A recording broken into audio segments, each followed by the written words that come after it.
Truro City. From Nomads to League leaders, the Untold journey. Just a year ago, Truro City was struggling to keep their heads above water, caught in a whirlwind of 10 National League South matches crammed into a mere 20 days. This very week last year felt like a relentless marathon. Torquay United on Monday, Eastbourne Borough on Wednesday, Yeovil Town on Thursday, and Maidstone United on Saturday. After a brief Sunday breather, they faced a grueling final stretch with 3 matches in 4 days. Simply finishing the season felt like a monumental achievement. Yet, that was just the tip of the iceberg.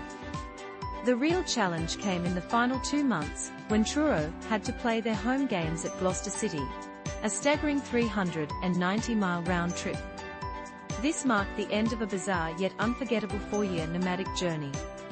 Before Gloucester, they had been ground sharing with Taunton Town, 120 miles away, and even further afield at Plymouth Parkway, 55 miles away. A mix of bad weather and pitch issues forced them to seek yet another temporary home. The league nudged them towards Gloucester's artificial pitch to keep the season on track. "We would have played on a patch of grass on a roundabout if they'd let us," recalls Gareth Davies, the club's head of media and communications, and a local BBC commentator. Fast forward to the start of this season, and Truro finally returned to a brand new 3,000-seat stadium. They had to leave their previous home, Truro Road, which was sold to developers back in October 2020, paving the way for a little supermarket. Now, all those miles spent on the M5 and the countless hours driving back and forth from Cornwall are starting to feel worthwhile. After finishing last season in 16th place and being labelled as relegation favourites, Truro has turned the tables. With just 4 games left, John Askey's squad, a mix of part-time and full-time players operating on a modest budget of around £500,000, about 30% of some competitors, are surprisingly leading the league. If they can maintain this momentum, they will make history as the first Cornish club to reach the 5th tier. This Saturday, they face Hornchurch, and every away game, except for Bath, Chippenham, Torquay, Salisbury, Weston, and Weymouth, requires an overnight stay. Last season's home games in Gloucestershire, often played in front of sparse crowds, were exhausting. Connor Riley Lowe, a key player, shares, "I'd work from 7:30 a.m. to 4:30 p.m., drive 3 hours, arrive at 7:30 p.m., and kick off at 7:45 p.m., which meant I had just a 15-minute warm-up before starting. I wasn't alone in this. We'd often get home at 2 a.m. It was a tough couple of months. But staying up made it all worthwhile, and this season feels like the cherry on top, a reward for our hard work last year."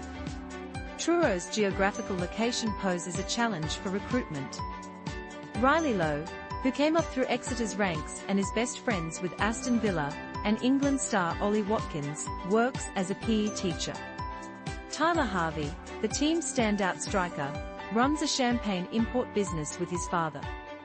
Billy Palfrey, hailing from Loo, makes fishing nets, while Dan Rooney, raised in Torpoint, works at Babcock in Plymouth Docks. Defender Christian Oxlade-Chamberlain, brother of Alex, is currently on loan from Kidderminster Harriers. "Playing for Truro requires a unique mindset because of all the travel involved," says Stuart Yettun, Askey's assistant. "But that's what makes us special. You need to be a unique person to handle it." Yettun, Truro's all-time leading goalscorer, has been with the club since 2005. He reflects, "When we had to leave, many thought we might never return, and it could have been the end for the club. I always held on to hope, but there were moments when it felt precarious. Getting back to Truro, and into a new stadium, for that first game against Dorking was incredibly emotional. During the 2018-19 season, Truro shared a ground with Torquay, resulting in a 200-mile round trip for staff, supporters, and players. Riley Lowe, who has been with Truro for nearly a decade, recalls an FA Trophy match against Greenwich Borough at Torquay, where only 23 fans showed up. This club has faced significant challenges over the years. Now that we are back in Truro, we are averaging nearly 2,000 fans per game, and the atmosphere is electric.